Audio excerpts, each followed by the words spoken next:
وہ منہ ہاتھ دھو کر کچن میں چلی آئی۔ ان کے آنے سے پہلے اس نے ملازم کے ساتھ مل کر کھانا لگا دیا۔ سالار کی واپسی کھانے کے بعد ہوئی تھی اور اس کے جانے کے بعد ڈاکٹر صبط علی جس وقت کچن میں آئے اس وقت امامہ کچن کی میز پر بیٹھی کھانا کھا رہی تھی۔ اس کی آنکھیں اب بھی متورم تھیں مگر اس کا چہرہ پرسکون تھا۔ میں نے سالار کو آپ کے بارے میں نہیں بتایا لیکن میں چاہتا ہوں آپ اب جلد از جلد اس سے مل کر بات کر لیں۔ ڈاکٹر صبط علی نے اس سے کہا، مجھے اس سے کوئی بات نہیں کرنی۔ وہ پانی پیتے ہوئے رک گئی۔ اسے اللہ نے میرے لیے منتخب کیا ہے اور میں اللہ کے انتخاب کو رد کرنے کی جرات نہیں کر سکتی۔ اس نے کہا ہے کہ وہ توبہ کر چکا ہے۔ وہ نہ بھی کرتا ویسا ہی ہوتا جیسے پہلے تھا تب بھی میں اس کے پاس چلی جاتی اگر میں جان لیتی کہ اسے اللہ نے میرے لیے منتخب کیا ہے۔ وہ اب دوبارہ پانی پی رہی تھی۔ آپ اس سے کہیں کہ مجھے لے جائے۔ سالار جس وقت مغرب کی نماز پڑھ کر آیا تب تک امامہ فرقان کی بیوی کے ساتھ کھانے کی میز لگا چکی تھی۔ فرقان اور سالار کی عدم موجودگی میں اس بار آمنہ اصرار کر کے اس کے ساتھ کام کرنے لگی تھی۔ سالار کے آنے پر وہ اپنے فلیٹ جانے کے لیے تیار ہوگی۔ سالار اور امامہ نے اسے روکنے کی کوشش کی تھی۔ نہیں، مجھے بچوں کے ساتھ کھانا کھانا ہے، وہ بیچارے انتظار کر رہے ہوں گے، آپ انہیں بھی یہیں بلوا لیں۔ سالار نے کہا، نہیں بھائی، میں اس قسم کی فضول حرکت نہیں کر سکتی۔ امامہ تو پھر تمہیں پتہ ہے یہاں سے جانے کا نام ہی نہیں لے گی۔ نوشین نے اپنی بیٹی کا نام لیا۔ سالار بڑا پیار کرتا ہے امامہ کے ساتھ۔ فرقان کی بیوی نے امامہ سے کہا۔ ایک لمحے کے لیے سالار اور امامہ کی نظریں ملیں، پھر سالار برق رفتاری سے مڑ کر ٹیبل پر پڑے گلاس میں جگ سے پانی انڈیلنے لگا۔ نوشین نے حیرانی سے امامہ کے سرخ ہوتے ہوئے چہرے کو دیکھا مگر وہ سمجھ نہیں پائی۔ تم لوگ کھانا کھاؤ، سحری بھی میں ملازم کے ہاتھ بھجوا دوں گی، تم لوگ کچھ تیار مت کرنا۔ ان کے جانے کے بعد سالار دروازہ بند کر کے واپس آ گیا۔ امامہ کو مخاطب کیے بغیر وہ کرسی پر بیٹھ گیا، لیکن اس نے کھانا شروع نہیں کیا۔ امامہ چند لمحے کھڑی کچھ سوچتی رہی، پھر خود بھی ایک کرسی کھینچ کر بیٹھ گئی۔ اس کے بیٹھ جانے کے بعد سالار نے اپنے سامنے پڑی پلیٹ میں چاول نکالنا شروع کیے۔ کچھ چاول نکال لینے کے بعد اس نے دائیں ہاتھ سے چاولوں کا ایک چمچ منہ میں ڈالا۔ چند لمحوں کے لیے امامہ کی نظر اس کے دائیں ہاتھ سے ہوتی ہوئی اس کے چہرے پر گئی۔ سالار اس کی طرف متوجہ نہیں تھا مگر وہ جانتا تھا وہ کیا دیکھ رہی تھی۔ کھانا بہت خاموشی سے کھایا گیا۔ امامہ کو اس کی خاموشی اب بری طرح چبھنے لگی تھی۔ آخر وہ اس سے بات کیوں نہیں کر رہا تھا؟ کیا مجھے دیکھ کر اتنا شاک لگا ہے اسے، یا پھر اسے اپنی بھوک غائب ہوتی محسوس ہوئی؟ اسے اپنی پلیٹ میں موجود کھانا ختم کرنے میں مشکل لگنے لگا۔ سالار اس کے برعکس بہت اطمینان اور تیز رفتاری سے کھانا کھا رہا تھا۔ اس نے جس وقت کھانا ختم کیا اس وقت عشاء کی اذان ہو رہی تھی۔ امامہ کے کھانا ختم کرنے کے انتظار کیے بغیر وہ میز سے اٹھ کر اپنے بیڈ روم میں چلا گیا۔ امامہ نے اپنی پلیٹ پیچھے سرکا دی۔ وہ میز پر پڑے برتن سمیٹنے لگی جب اس نے سالار کو تبدیل شدہ لباس میں برآمد ہوتے دیکھا۔ ایک بار پھر اسے مخاطب کیے بغیر وہ فلیٹ سے نکل گیا تھا۔ امامہ نے بچے ہوئے کھانے کو فریج میں رکھ دیا۔ برتنوں کو سنک میں رکھنے کے بعد اس نے میز صاف کی اور خود بھی نماز پڑھنے چلی گئی۔ وہ عشاء کی نماز کے بعد جس وقت واپس لوٹا اس وقت وہ کچن میں برتن دھونے میں مصروف تھی۔ سالار اپنے پاس موجود چابی سے فلیٹ کا دروازہ کھول کر اندر آ گیا۔ سالار لاؤنج سے گزرتے ہوئے رک گیا۔ کچن کے دروازے کی طرف امامہ کی پشت تھی۔ وہ سنک کے سامنے کھڑی تھی، اس کا دوپٹہ لاؤنج کے صوفے پر پڑا ہوا تھا۔ سالار نے پہلی بار اسے سیدہ اماں کے ہاں کچھ گھنٹے پہلے دوپٹے کے بغیر دیکھا تھا اور اب وہ ایک بار پھر اسے دوپٹے کے بغیر دیکھ رہا تھا۔ 9 سال پہلے وضو کرتے دیکھتے ہوئے اسے پہلی بار امامہ کو اس چادر کے بغیر دیکھنے کی خواہش پیدا ہوئی تھی۔ جو وہ اوڑے رکھتی تھی 9 سال بعد اس کی خواہش پوری ہو گئی تھی۔ اس نے 9 سال پہلے کئی بار اسے اپنے گھر میں محسوس کیا تھا، مگر آج جب وہ اسے وہاں دیکھ رہا تھا تو وہ دم بخود تھا۔ اس کے سیاہ بال ڈھیلے ڈالے انداز میں جوڑے کی شکل میں لپیٹے گئے تھے اور سفید سویٹر کی پشت پر وہ یکدم بہت نمایاں ہو گئے تھے۔ نکاح نامے پر آمنہ مبین ولد ہاشم مبین احمد کو اپنی بیوی کے طور پر تسلیم کرنے کا اقرار کرتے ہوئے اس کے ذہن میں ایک لمحہ کے لیے بھی کوئی شک پیدا نہیں ہوا تھا، نہ ہی ہاشم مبین احمد کے نام نے اسے چونکایا تھا۔ وہ سیدہ اماں کی بیٹی سے شادی کر رہا تھا، اس کا نام امامہ ہاشم بھی ہوتا، تب بھی اس کے وہم و گمان میں بھی یہ کبھی نہیں آتا کہ یہ وہی امامہ تھی، کوئی اور نہیں تھی۔ اور اسے سیدہ اماں کے سین میں کھڑا دیکھ کر اسے ایک لمحہ کے لیے بھی شبہ نہیں رہا تھا کہ اس کا نکاح کس سے ہوا تھا۔ تمہیں پتہ ہے امامہ 9 سال میں کتنے دن، کتنے گھنٹے، کتنے منٹ ہوتے ہیں؟ خاموشی ٹوٹ گئی تھی۔ اس کی آواز میں جسم کو چٹکا دینے والی ٹھنڈک تھی۔ امامہ نے ہونٹ بھینچے ہوئے نل بند کر دیا۔ وہ اس کے پیچھے کھڑا تھا، اتنا قریب کہ وہ اگر مڑنے کی کوشش کرتی تو اس کا کندھا ضرور اس کے سینے سے ٹکرا جاتا۔ اس نے مڑنے کی کوشش نہیں کی۔ وہ اپنی گردن کی پشت پر اس کے سانس لینے کی مدھم آواز سن سکتی تھی۔ وہ اب اس کے جواب کا منتظر تھا، اس کے پاس جواب نہیں تھا۔ سنگ کے کناروں پر ہاتھ جمائے وہ نل سے گرتے ہوئے چند آخری قطروں کو دیکھتی رہی۔ کیا ان سالوں میں ایک بار تم نے میرے بارے میں سوچا، سالار کے بارے میں؟ اس کے سوال مشکل ہوتے جا رہے تھے۔ وہ ایک بار پھر چپ رہی۔ What is next to x t, وہ جواب کا انتظار کیے بغیر کہہ رہا تھا۔ تم نے کہا تھا پین، تم نے ٹھیک کہا تھا، اٹ واز پین۔ وہ ایک لمحہ کے لیے رکا۔ میں یہاں اس گھر میں ہر جگہ تمہیں اتنی بار دیکھ چکا ہوں کہ اب تم میرے سامنے ہو تو مجھے یقین نہیں آ رہا۔ امامہ نے سنگ کے کناروں کو اور مضبوطی سے تھام لیا، ہاتھوں کی کپ کپاہٹ کو روکنے کے لیے بھی اور کچھ نہیں کر سکتی۔ مجھے لگتا ہے میں کوئی خواب دیکھ رہا ہوں، آنکھیں کھولوں گا۔ وہ رکا۔ امامہ نے آنکھیں بند کر لیں۔ تو سب کچھ ہوگا، بس تم نہیں ہوگی۔ آنکھیں بند کروں گا تو؟ امامہ نے آنکھیں کھول دیں۔ اس کے گال بھیگ رہے تھے۔ تو بھی اس خواب میں دوبارہ نہیں جا پاؤں گا، تم وہاں بھی نہیں ہوگی۔ مجھے تمہیں ہاتھ لگانے سے ڈر لگتا ہے، ہاتھ بڑھاؤں گا تو سب کچھ تحلیل ہو جائے گا، جیسے پانی میں نظر آنے والا عکس۔ وہ اس کے اتنے قریب تھا کہ ذرا جھکتا تو اس کے ہونٹ اس کے بالوں کو چھو جاتے، مگر وہ اسے چھونا نہیں چاہتا تھا۔ اور تم ہو کون امامہ؟ آمنہ؟ میرا وہم یا پھر کوئی معجزہ؟ کیا میں تمہیں بتاؤں کہ مجھے تم سے؟ وہ کچھ کہتے کہتے رک گیا۔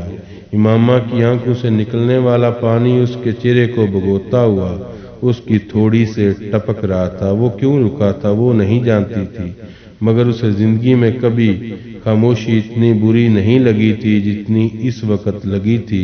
وہ بہت دیر خاموش رہا، اتنی دیر کہ وہ اسے پلٹ کر دیکھنے پر مجبور ہوگی، اور تب اسے پتا چلا وہ کیوں خاموش ہو گیا تھا۔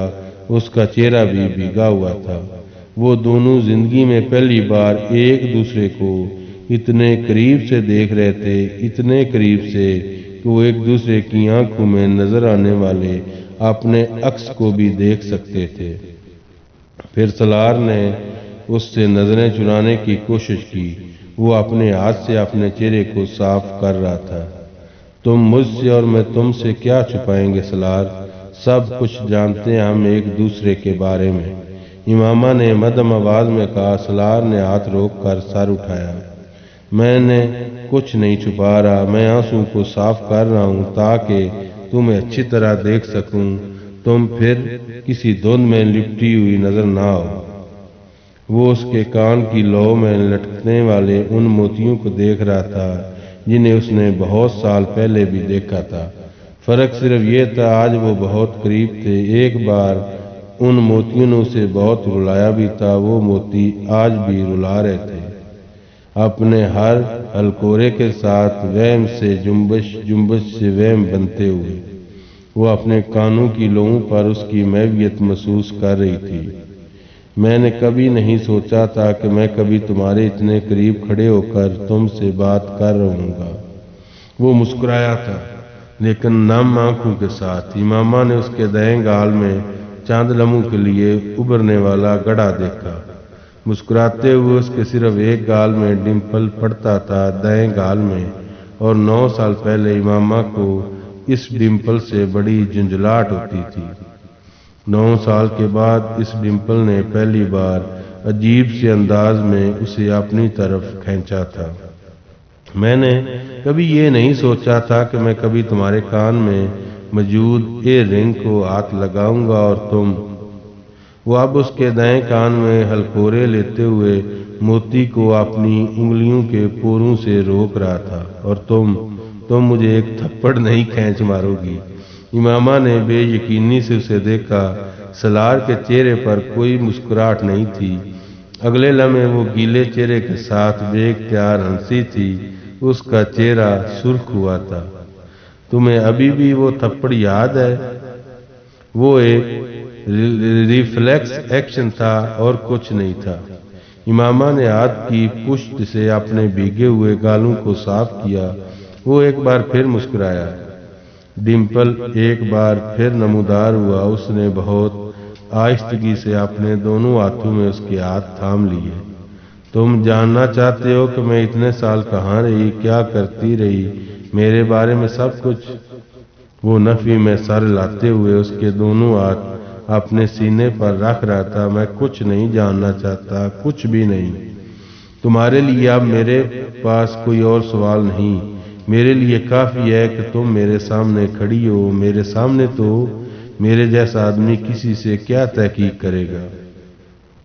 امامہ کے ہاتھ سالار کے سینے پر اس کے ہاتھوں کے نیچے دبے ہوئے تھے۔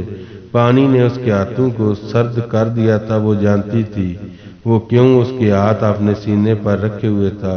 لاشعوری طور پر وہ اس کے ہاتھوں کی ٹھنڈک ختم کرنے کی کوشش کر رہا تھا، بالکل اسی طرح جس طرح کوئی بڑا کسی بچے کے سرد ہاتھوں میں حرارت پیدا کرنے کی کوشش کرتا ہے۔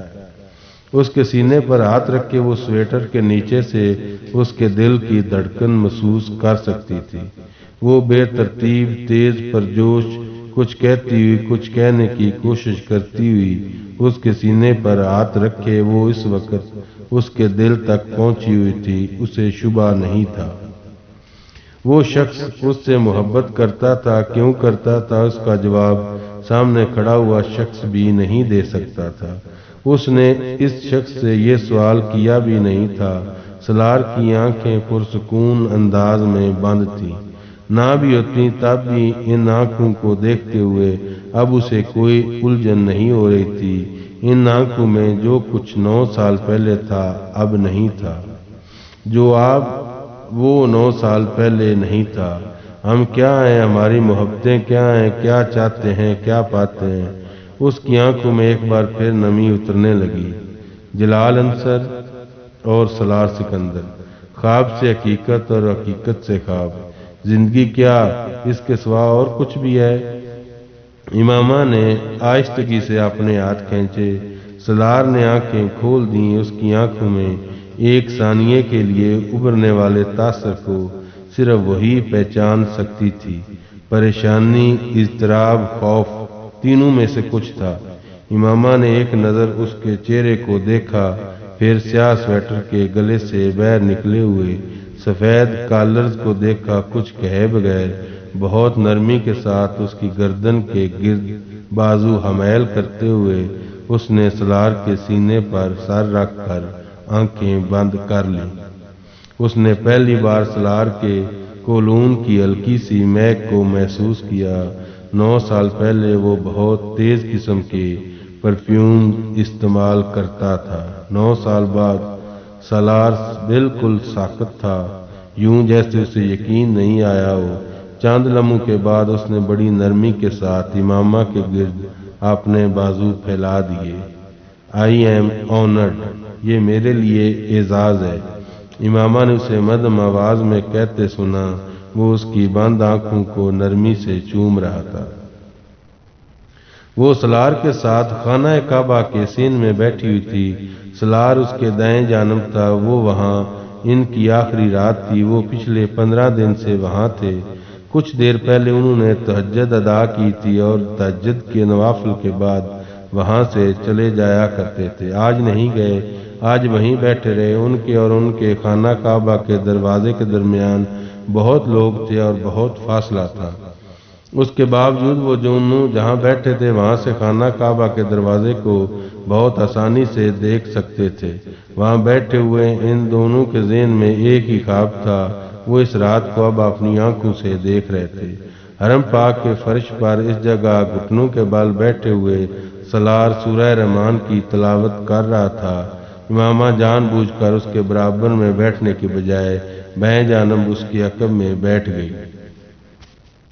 سلار نے تلاوت کرتے ہوئے گردن موڑ کر اسے دیکھا، پھر اس کا ہاتھ پکڑ کر آہستگی سے اپنے برابر والی جگہ کی طرف اشارہ کیا۔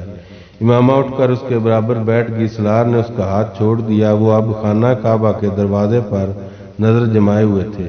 امامہ بھی خانہ کعبہ کو دیکھنے لگی۔ وہ خانہ کعبہ کو دیکھتے ہوئے اس خوش الحان آواز کو سنتی رہی جو کہ اس کے شوہر کی تھی۔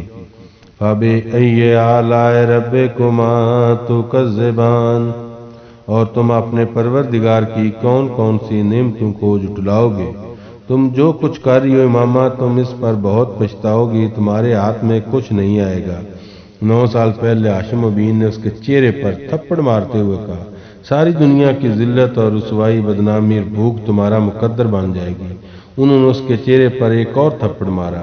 تمہارے جیسی لڑکیوں کو اللہ ذلیل و خوار کرتا ہے، کسی کو منہ دکھانے کے قابل نہیں چھوڑتا۔ امامہ کی آنکھیں نم ہو گئیں۔ ایک وقت آئے گا جب تم دوبارہ ہماری طرف لوٹو گی، منت سماجت کرو گی، گڑ گڑاؤ گی، تب ہم تمہیں دھتکار دیں گے۔ تب تم چیخ چیخ کر اپنے منہ سے اپنے گناہ کی معافی مانگو گی، کہو گی میں غلط تھی۔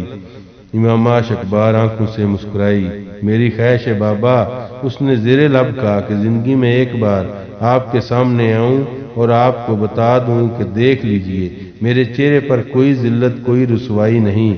میرے اللہ اور میرے پیغمبر محمد صلی اللہ علیہ وآلہ وسلم نے میری حفاظت کی۔ مجھے دنیا کے لیے تماشا نہیں بنایا، نہ دنیا میں بنایا نہ آخرت میں۔ میں کسی رسوائی کا سامنا کروں گی، اور میں آج اگر یہاں موجود ہوں تو صرف اس لیے کیونکہ میں سیدھے راستے پر ہوں، اور یہاں بیٹھ کر میں ایک بار پھر اقرار کرتی ہوں کہ محمد صلی اللہ علیہ وآلہ وسلم اللہ کے آخری رسول ہیں۔ ان کے بعد کوئی پیغمبر آیا نہ ہی کبھی آئے گا۔ میں اقرار کرتی ہوں وہی پیر کامل ہیں۔ میں اقرار کرتی ہوں ان سے کامل ترین انسان دوسرا کوئی نہیں۔ ان کی نسل میں کوئی بھی ان کے برابر آیا نہ ہی کبھی آئے گا، اور میں اللہ سے دعا کرتی ہوں کہ وہ مجھے آنے والی زندگی میں کبھی بھی اپنے ساتھ شرک کروائے نہ مجھے آخری پیغمبر محمد صلی اللہ علیہ وآلہ وسلم کے برابر کسی کو لا کھڑا کرنے کی جرأت ہو۔ میں دعا کرتی ہوں کہ اللہ زندگی بھر مجھے سیدھے راستے پر رکھے، بے شک میں اس کی کسی نعمت کو نہیں جھٹلا سکتی۔ سلار نے سورہ رحمان کی تلاوت ختم کر لی، چند لمحوں کے لیے رکا، پھر وہ سجدے میں چلا گیا۔ سجدے سے اٹھنے کے بعد وہ کھڑا ہوتے ہوئے رک گیا۔ امامہ آنکھیں بند کیے دونوں ہاتھ پھیلائے دعا کر رہی تھی۔ وہ اس کی دعا ختم ہونے کا انتظار میں بیٹھ گیا۔ امامہ نے دعا ختم کی، سلار نے اٹھنا چاہا، وہ اٹھ نہیں سکا۔ امامہ نے بہت نرمی کے ساتھ اس کا دایاں ہاتھ پکڑ لیا۔ وہ حیرت سے اسے دیکھنے لگا۔ یہ جو لوگ کہتے ہیں نا کہ جس سے محبت ہوئی وہ نہیں ملا، ایسا پتہ ہے کیوں ہوتا ہے؟ رات کے اس پچھلے پیر نرمی سے اس کا ہاتھ تھامے وہ بھیگی آنکھوں اور مسکراتے چہرے کے ساتھ کہہ رہی تھی، محبت میں صدق نہ ہو تو محبت نہیں ملتی۔ 9 سال پہلے میں نے جب جلال سے محبت کی تو پورے صدق کے ساتھ کی۔ دعائیں، وظیفے، منتیں، کیا تھا جو میں نے نہیں کر چھوڑا، مگر وہ مجھے نہیں ملا۔ وہ گھٹنوں کے بال بیٹھی ہوئی تھی۔ سلار کا ہاتھ اس کے ہاتھ کی نرم گرفت میں اس کے گھٹنے پر دھرا تھا۔ پتہ کیوں؟ کیونکہ اس وقت تم مجھ سے محبت کرنے لگے تھے، اور تمہاری محبت میری محبت سے زیادہ صدق تھا۔ سلار نے اپنے ہاتھ کو دیکھا، اس کی تھوڑی سے ٹپکنے والے آنسو اب اس کے ہاتھ پر گر رہے تھے۔ سلار نے دوبارہ امامہ کے چہرے کی طرف دیکھا، مجھے اب لگتا ہے اللہ نے مجھے بہت پیار سے بنایا تھا، وہ مجھے کسی ایسے شخص کو سونپنے پر تیار نہیں تھا جو میری ناقدری کرتا، مجھے ضائع کرتا، اور جلال وہ میرے ساتھ یہی سب کچھ کرتا، وہ میری قدر کبھی نہ کرتا۔ 9 سال میں اللہ نے مجھے ہر حقیقت بتا دی، ہر شخص کا اندر اور باہر دکھا دیا۔ پھر اس نے مجھے سالار سکندر کو سونپا، کیونکہ وہ جانتا تھا کہ تم وہ شخص ہو جس کی محبت میں صدق ہے۔ تمہارے علاوہ اور کون تھا جو مجھے یہاں لے آتا؟ تم نے ٹھیک کہا تھا، تم مجھ سے پاک محبت کی۔ وہ بے حس و حرکت اسے دیکھ رہا تھا، وہ اب اس کے ہاتھ کی نرمی سے چومتے ہوئے باری باری اپنی آنکھوں سے لگا رہی تھی۔ سالار کچھ کہے بغیر اٹھ کر کھڑا ہو گیا۔ وہ خانہ کعبہ کے دروازے کو دیکھ رہا تھا۔ بلا شبہ اسے زمین پر اتاری جانے والی صالح اور بے 3 عورتوں میں سے ایک بخش دی گئی تھی، وہ عورت جس کے لیے 9 سال پہلے ہر وقت ہر جگہ دعا کی تھی۔ کیا سالار سکندر کے لیے نعمتوں کی کوئی حد رہ گئی تھی؟ اور جب وہ عورت اس کے ساتھ تھی تو اسے احساس ہو رہا تھا وہ کیسی بھاری ذمہ داری اپنے لیے لے بیٹھا۔ اسے اس عورت کا کفیل بنا دیا گیا تھا جو نیکی اور پارسائی میں اس سے کہیں آگے تھی۔ امامہ اٹھ کھڑی ہوئی۔ سالار نے کچھ کہے بغیر اس کا ہاتھ تھام کر وہاں سے جانے کے لیے قدم بڑھا دیے۔ اسے اس عورت کی حفاظت سونپ دی گئی تھی جس نے اپنے اختیار کی زندگی کو اس کی طرح کسی آلائش اور غلاظت میں نہیں ڈبویا، جس نے اپنی تمام جسمانی اور جذباتی کمزوریوں کے باوجود اپنی روح اور جسم کو اس کی طرح نفس کی بھینٹ نہیں چڑھایا۔ اس کا ہاتھ تھامے قدم بڑھاتے ہوئے اسے زندگی میں پہلی بار پارسائی اور تقویٰ کا مطلب سمجھ میں آ رہا تھا۔ وہ اس سے چند قدم پیچھے تھی۔ وہ حرم پاک میں بیٹھے اور چلتے لوگوں کی قطاروں کے درمیان سے گزر رہے تھے۔ وہ اپنی پوری زندگی کو جیسے فلم کی کسی اسکرین پر چلتا دیکھ رہا تھا اور اسے بے تحاشا خوف محسوس ہو رہا تھا۔ گناہوں کی ایک لمبی فہرست کے باوجود اس نے صرف اللہ کا کرم دیکھا تھا، اور اس کے باوجود اس وقت کوئی اس سے زیادہ اللہ کے غضب سے خوف نہیں کھا رہا تھا۔ وہ شخص جس کا IQ لیول +150 تھا اور جو فوٹوگرافک میموری رکھتا تھا، 9 سال میں جان گیا تھا ان دونوں چیزوں کے ساتھ بھی زندگی کے بہت سارے مقامات پر انسان کسی اندھے کی طرح ٹھوکر کھا کر گر سکتا تھا۔ وہ بھی گرا تھا بہت بار، بہت مقامات پر۔ تب اس کا IQ لیول اس کے کام آیا تھا، نہ اس کی فوٹوگرافک میموری۔ ساتھ چلتی ہوئی لڑکی وہ دونوں چیزیں نہیں رکھتی تھی۔ اس کی مٹھی میں ہدایت کا ایک ننھا سا جگنو تھا، اور اس جگنو سے امڑتی روشنی کے سہارے زندگی کے ہر گھوپ اندھیرے سے کوئی ٹھوکر کھائے بغیر گزر رہی تھی۔ اللہ حافظ۔ یہ آخری قسط تھی۔ اگر ہماری کاوش پسند آئے تو پلیز چینل کو سبسکرائب ضرور کریں۔